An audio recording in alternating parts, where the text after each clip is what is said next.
김종효의 효리부동 코너로 이어갑니다. 우리가 잘 알고 있지 않은 반전 매력을 가지고 있는 겉다르고 속다른 종목들을 찾아보는 시간인데요. 오늘도 인포스탁 데일리 김종효 전문위원과 함께합니다. 안녕하세요. 네, 안녕하십니까?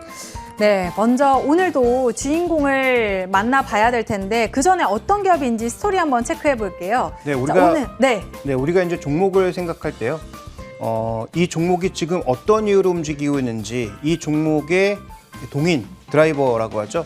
이 드라이버가 무엇인지 명확하게 판단해야 됩니다. 그 판단이 되고 나서야 다음 판단을 할 수 있거든요. 그래서 오늘 언급될 종목은 지금 움직이고 있는 드라이버는 수급인데 이 수급만 보고 갈 것인지 아니면 수급 이유를 볼 것인지, 이 종목의 찐 모습은 수급 이후에 담겨 있다, 이렇게 판단을 해서 오늘은 성장주로 거듭날 수급주를 좀 보도록 하겠습니다. 일단 최근에는 수급 때문에 움직였지만 앞으로는 그 성장성 때문에 움직이게 될 것이다라는 말씀이신 거죠? 네, 그렇습니다. 종목, 바로 그럼 공개해 볼게요.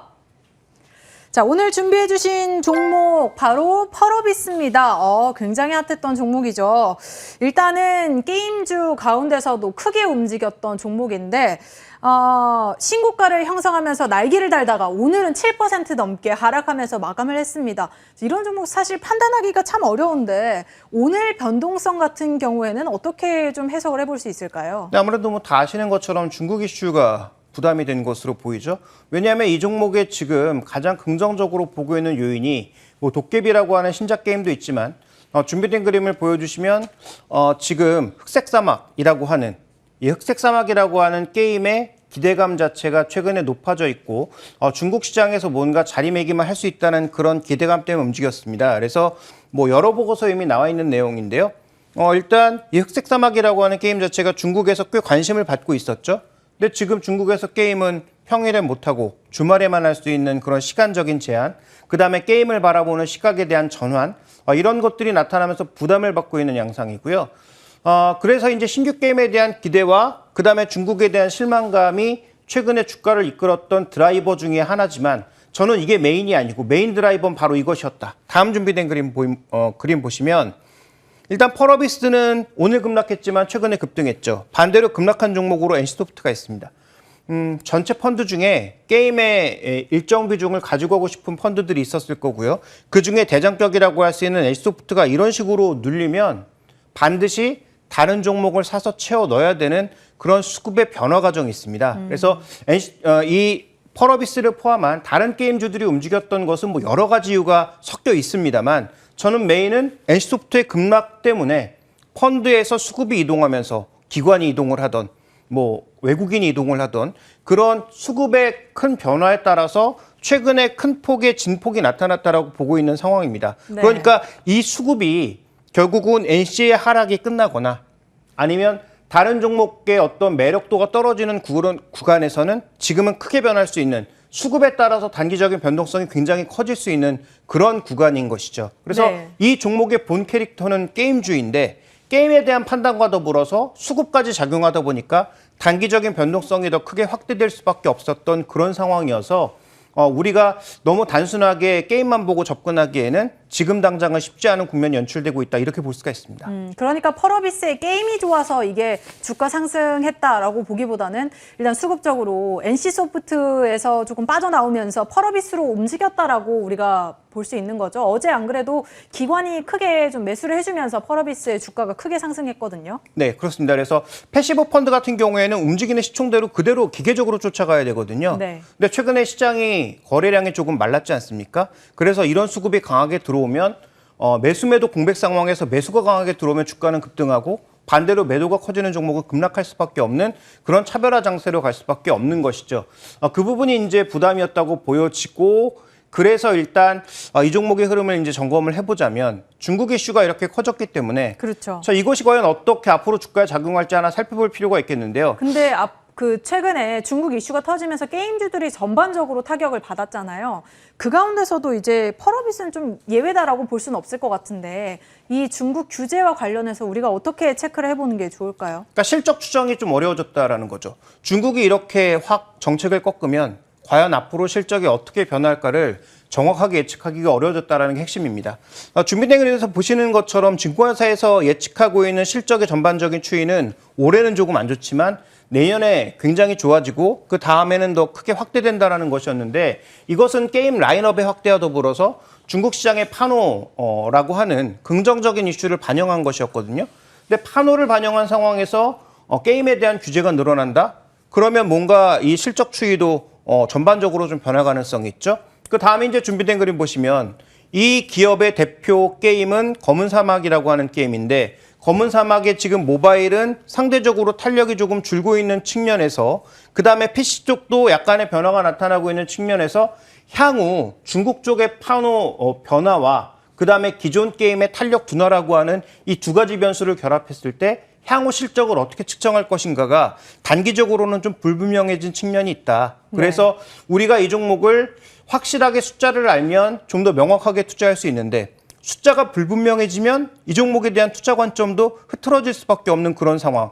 거기다가 수급이 급속도로 유입됐다가 빠지는 등 여러 가지 단기적인 변동 요인까지 작용하면서 이 종목은 좀처럼 투자 판단을 하기가 어려운 그런 국면으로 접어들고 있기 때문에 자 우리가 지금 본 캐릭터인 게임주에서 조금 더 다른 쪽을 살펴봐야 이 종목을 어떻게 투자할지 답이 나올 수 있다라고 판단하고 있는 것이죠. 네, 성장 가능성이 있냐 없냐를 한번 체크를 해봐야 될 것 같은데 참 그게 제일 또 어려운 문제잖아요. 그리고 펄어비스 같은 경우에는 공매도 타깃으로 꼽히면서 단기 주가 변동이 굉장히 심한 종목 가운데 하나였습니다. 사실 뭐 그 외에도 최근만 보더라도 뭐 오르고 내리고가 굉장히 심하게 나타나고 있잖아요.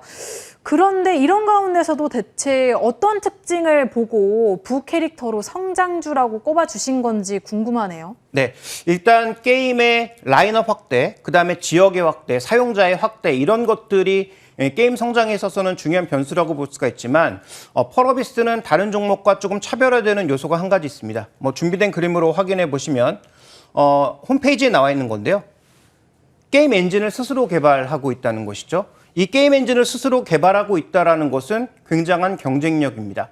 그러니까 뭐 고객의 요구라든지 이런 것들에 따라서 지금 뭐 여러 군데 게임을 공급하고 있잖아요. 모바일 쪽도 PC 쪽도 그다음에 콘솔 쪽도 게임을 공급하고 있는데 게임 개발 엔진을 스스로 갖고 있는 회사는 여기에 굉장히 능동적으로 대응할 수 있습니다. 그래서 여기 보시는 것처럼 여러 가지 뭐 그래픽 효과 이런 것들과 더불어서 플랫폼 호환성, 5G 기반의 스트리밍, 클라우드 서비스 이런 것들까지 다 복합적으로 대응이 빠르게 가능하다는 거죠. 그래서 개발사가 떨어져 있는 그런 회사 같은 경우에는 이런 요구들을 반영하려면 개발사에 전달해서 그것을 피드백 받는 이런 어떤 절차가 좀 필요하기 때문에 시간이 걸리지만 더 능동적으로 대응할 수 있고 더 좋은 부분이 있기 때문에 이 측면이 일단 긍정적이고요.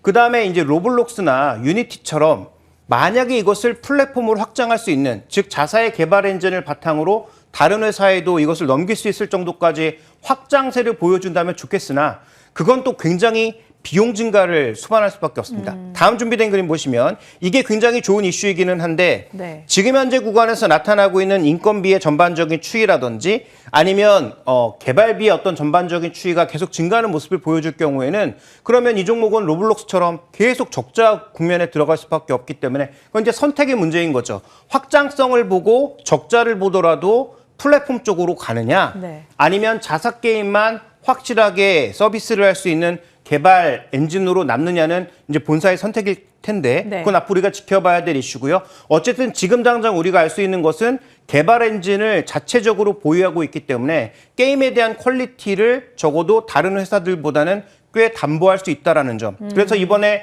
NC소프트가 굉장히 아쉽게도 여러 가지 논란에 휩싸인 것은 과금 논란도 있지만 게임 품질에 대한 논란도 분명히 있는 것이거든요. 그래서 일정 부분의 품질을 유지할 수 있고 빠르게 업데이트할 수 있고 변화시킬 수 있다는 점은 이 회사가 갖고 있는 가장 중요한 강점 중에 하나다. 이것이 다른 회사 다른 차별점이기 때문에 이런 차별점이 성장의 하나의 엔진으로 작용할 수 있다. 후속 게임들에 대한 전반적인 흐름으로도 작용할 수 있다. 이렇게 보고 있는 것이죠. 게임 엔진을 가지고 있는 기업들이 많이 없나 봐요. 네, 그렇게 많지 않습니다. 대부분의 네. 게임들이 지금 뭐 언리얼이라든지 로블록스 거라든지 유니티 것을 사용하고 있거든요. 그래서 네. 향후 이제 메타버스로 감에 있어서 게임 엔진의 중요성은 커질 수밖에 없기 때문에 이것을 직접 보유하고 있고 활용할 수 있는 능력이 있느냐 없느냐는 비용의 증가라고 하는 그 마이너스 요인이 있음에도 불구하고 분명히 게임사에게는 앞으로 중요할 수밖에 없다. 이렇게 보고 있습니다. 굉장히 큰 성장 동력 가운데 하나가 게임 엔진인 것 같습니다.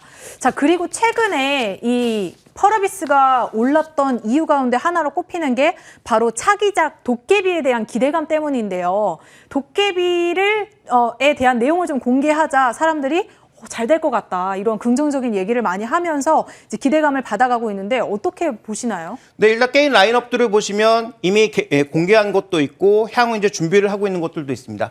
뭐 검은 사막처럼 검증된 그런 게임 같은 경우에는 큰 변화가 없을 것으로 보여지고요. 다음에 이제 준비된 그림 보여주시면 이후에 나올 뭐 도깨비라고 하는 게임, 그 이후에 나올 플랜 8이라고 하는 게임 전반적으로 좋아 보입니다만 이것은 기대감일 뿐 실제 결과물이 확인되었을 때 또 아무리 좋은 게임이고 좋은 결과물을 보여준다고 하더라도 주가가 먼저 올라버리면 효과가 반감될 수밖에 없는 상황이거든요. 그래서 이런 전반적인 신규 게임에 대한 기대감은 지금은 그렇게 크게 가져가서는 안 된다. 결과물을 확인하는 것이 필요하다. 그래서 아까 말씀드렸던 대로 게임주 본 캐릭터에 대한 집중보다는 지금 현재 구간에선 다른 게임주와 왜 다른가? 그다음에 그 다른 지점이 이 회사의 어떤 차별화된 포인트를 만들어 나가는가? 그다음에 수급적인 부분에서는 향후 장기적으로 어떠한 변수들이 존재하는가? 그 부분을 좀 더 지켜볼 필요가 있는 것이죠. 네. 그리고 또 도깨비가 보니까 2023년 3분기에 론칭된다는 가정이 있네요. 그러니까 아직은 조금 먼 시점이다 보니까 앞으로 이건 좀 지켜봐야 될 필요가 있을 것 같습니다. 자, 이렇게 성장 요소는 충분히 들어봤는데요.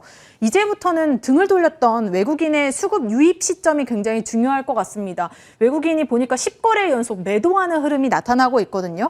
그 관련해서 관전 포인트를 한번 들어볼게요. 네, 일단 이 종목에 이제 준비된 그림으로 확인을 해보시면 일단 PC, 콘솔, 단일 게임이긴 하지만 굉장히 다양한 그런 매출처가 확보되어 있다는 점은 다소 긍정적인 요인이고요.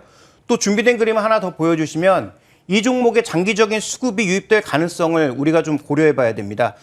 메타버스 ETF가 9월 달에 출범할 가능성이 높은데요. 네이버와 카카오는 거의 대부분의 ETF가 모두 포함하고 있고 펄어비스도 해당된 ETF에 꽤 포함되어 있는 것으로 우리가 알 수 있습니다. 그러면 단기적으로는 주가가 춤을 출 가능성이 높지만 장기적인 수급은 꾸준하게 유입될 가능성이 높다라는 거죠. 그 가능성을 보고 우리는 펄어비스에 접근해야 된다. 그래서 대응 전략까지 말씀을 드리면 지금 구간에서는 공격적으로 이 종목이 NC 내릴 때 무조건 좋았어. 그다음에 도깨비에 대한 기대감이 높아. 그렇게 사시는 것보다는 장기적으로 수급이 유입된다. 그다음에 개발 엔진의 차별성과 아까 말씀드렸던 다양한 어떤 포트폴리오를 갖춰나가고 있다는 관점에서 조정시 매수 관점, 그다음에 목표 가격은 이 종목을 성장주로 보느냐 아니면 안정적인 게임주로 보느냐에 따라서 굉장히 가변적인 만큼 목표 가격은 상황에 따라서 조금씩 변동시킬 필요가 있을 것 같습니다. 네, 펄어비스 이렇게 조정 나올 때마다 매수 기회 노리면서 앞으로 전략 세워보시기 바라겠습니다. 지금까지 인포스탁 데일리 김종효 전문위원과 함께했고요. 저희 빨간맛 2부도 여기서 인사드리겠습니다. 시청해주신 여러분 고맙습니다.